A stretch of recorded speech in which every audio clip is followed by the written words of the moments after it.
Like, subscribe for more content. Once upon a time in a land far, far away, there lived a wealthy merchant and his 3 beautiful daughters. The third one, though, was far prettier and wiser than the others, so everyone called her Beauty. On the other hand, her sisters were jealous and mean.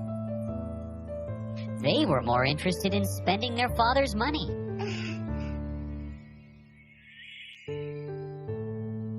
Beauty used to dream about a handsome prince. She always thought that one day she will marry the prince and stay in a beautiful palace with him. Everything was happy in Beauty's life like her dreams. And one day, her fate changed. Due to a terrible storm, her father lost all his ships, and so all his money. It's all over, dear. We are no longer wealthy. Don't worry, Father. All will be fine soon. We will find a way out of it. You are my only wealth. I'm happy with you. Soon, all the servants left the house because of Merchant's poverty.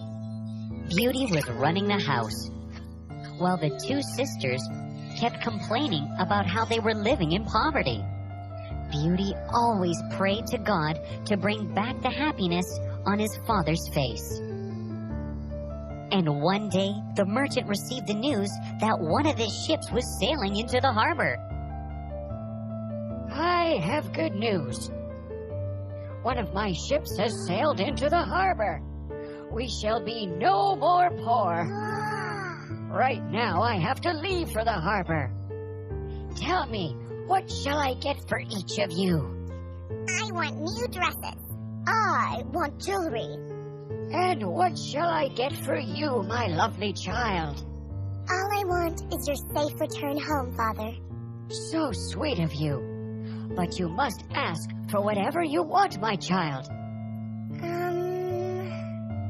The Scarlet Rose. Please get me just one.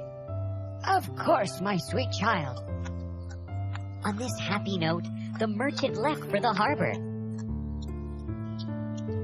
As he reached the harbor, he saw the ship was completely isolated and found out that all the crew ran off with the remaining cargo of the ship. Broken-hearted, the merchant started his journey towards home. Lost in thought, the merchant wandered off the road and lost into a dense forest. The snow was falling like all the ocean water had turned to snow. The horse was not able to walk in the dense snow, so he let him rest under a tree. In the distance, he saw some bright lights and went towards it. It was a huge, beautiful palace. As he reached it, the gate made of shining gold swung open. It seemed very strange that no snow had fallen in the avenue of orange trees. Oh, what a beautiful place this is! I must enter the palace and meet the king of this palace. The merchant made his way through the great hall. The merchant waits and looks around to see someone to come in, but after a long wait, no one came to the place. Hello? Is someone there in the palace? Hello? There was a dining table with a fresh meal of dainty cakes and fruits. I think I should start eating myself.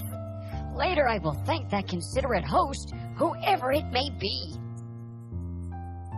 He lost no time in finishing his meal. After he eats his fill, he went upstairs.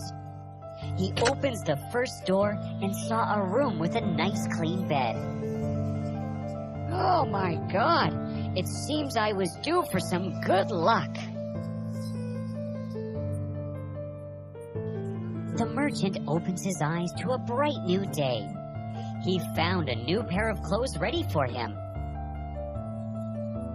He prepares himself and went down to the hall.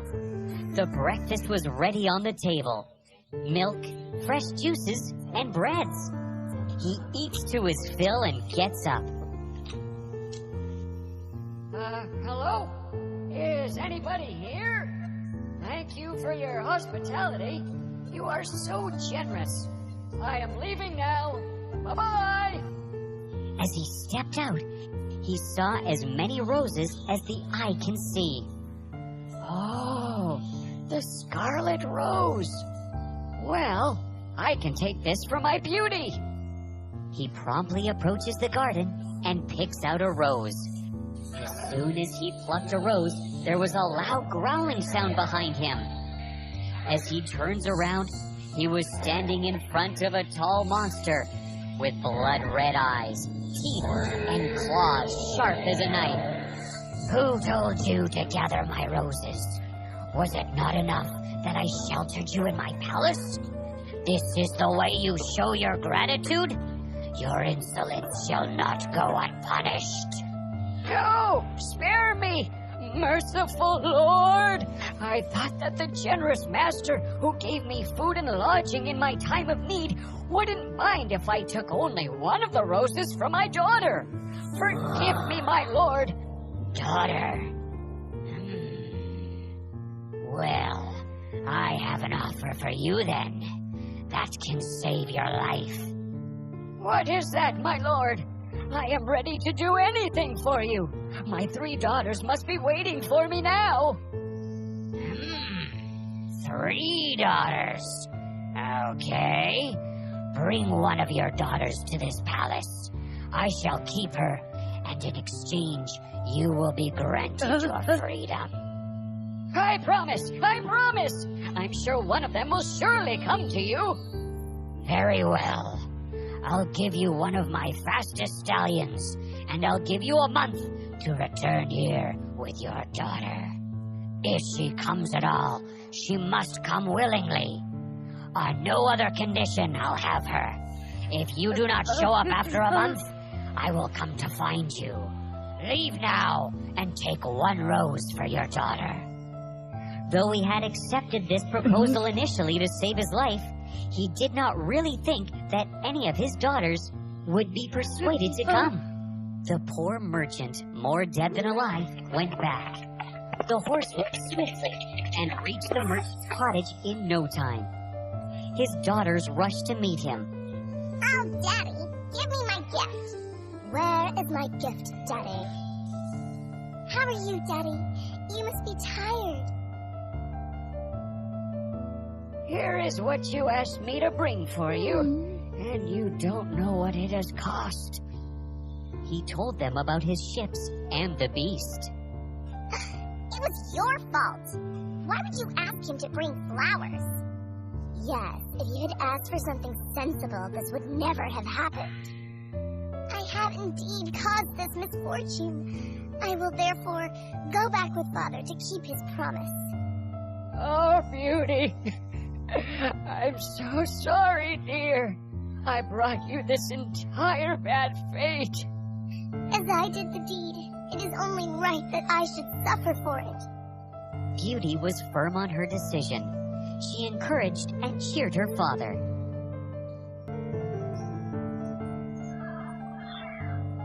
Go back home, Beauty. Don't spoil your life. I have enough courage to face this situation. While they were talking, the night fell. To their great surprise, all the forest was illuminated like the entire universe was welcoming her. Wow! It's amazing! Soon they reached the road of orange trees and saw that the castle was brilliantly lighted. When they reached the great hall, they found a splendid fire burning and the table richly spread with a delicious meal. They were very hungry after the long travel, so both started eating the meal. But they had hardly finished their meal when the noise of the beast's footsteps was heard approaching.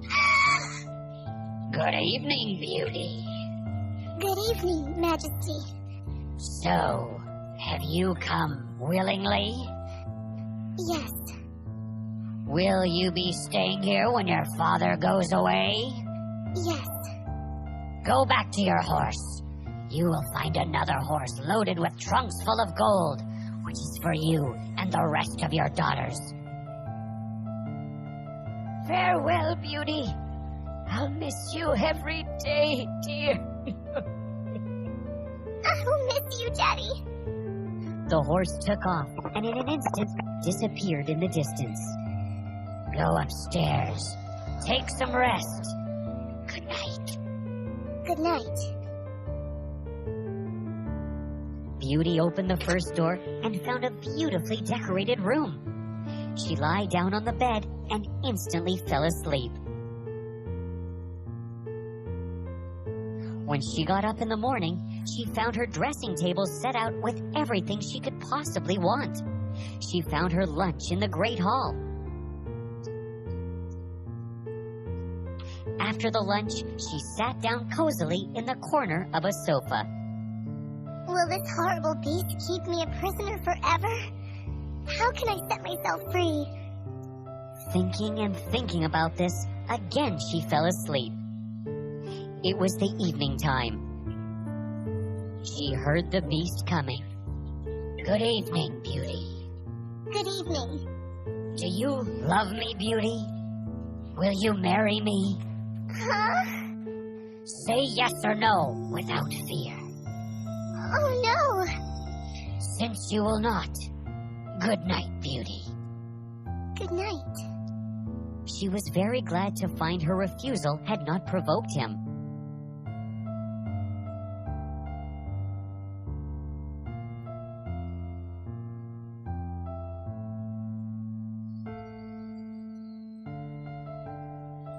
Every evening after supper, the beast came to see her, and always before saying goodnight asked her, Beauty, will you marry me? And when she said, Oh no! he went away quite sad.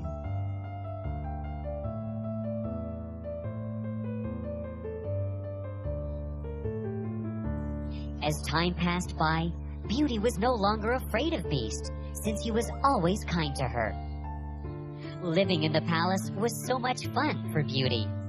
She amused herself in the garden. There were fountains, orange trees, myrtle trees, and the birds. Even the beast sometimes played the piano for Beauty and had long chats with her. So everything went on for a long time. Until at last, Beauty began to long for the sight of her father and sisters.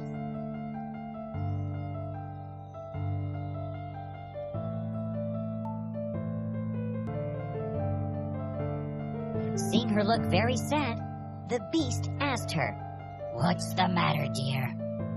You look so sad nowadays. I long to see my father again. Please, let me go only for a week to see him. I promise to come back to you. Ah, Beauty. Is it because you hate me that you want to escape? No, it's not that. I do not hate you.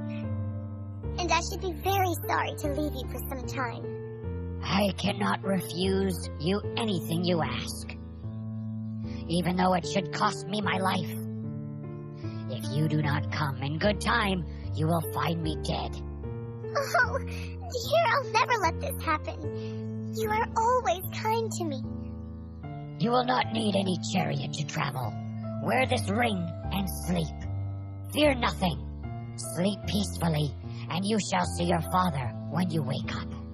Oh, really? Thank you. Thank you so much. And when you wish to come back, remove this ring from your finger, and you will find yourself in the palace again.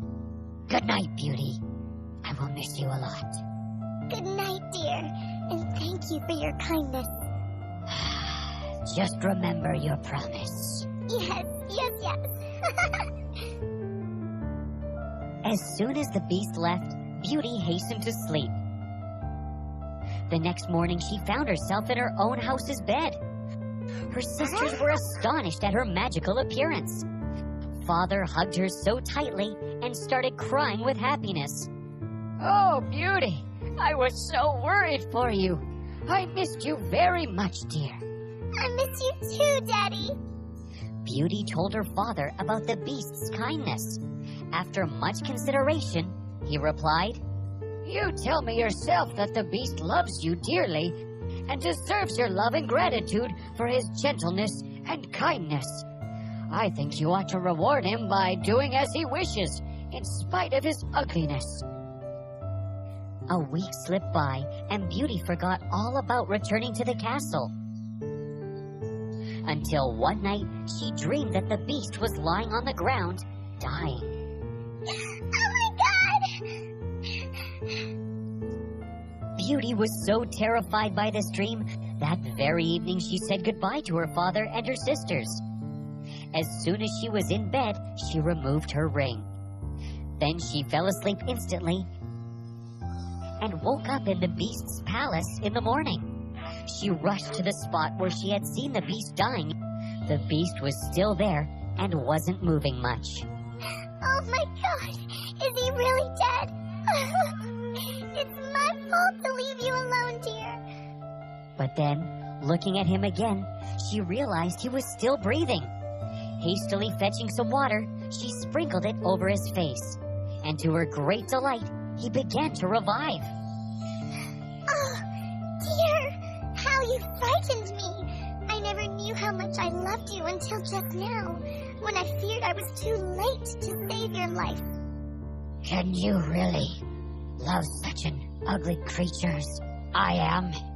Yes, I see you have a kind and gentle heart, and that is more than I can ask for in life. Beauty, will you marry me? Yes, I will. As soon as Beauty spoke, the beast gets covered in a blinding light, and then floats into the air, and descends back again as the charming prince. Oh my god! You are the prince of my dreams! I always dream of you! Ah, Beauty, my sweet Beauty. Thank you for releasing me from a terrible curse. A witch I killed in the battle placed a curse upon me when she was dying. She cursed me that nobody could ever love me and turned me into a terrible beast. But you have broken the curse with your true love. Oh, I can't believe what is happening now.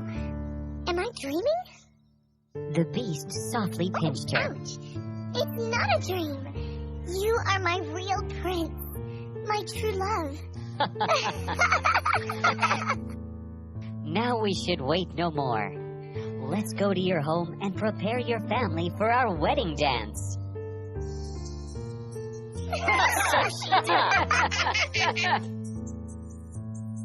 And the marriage was celebrated the very next day with the utmost splendor. Finally, the kindness won over the beauty. Beauty isn't about having a pretty face. It is about having a pretty mind, a pretty heart, and most importantly, a beautiful soul. The beauty and the prince lived happily ever after.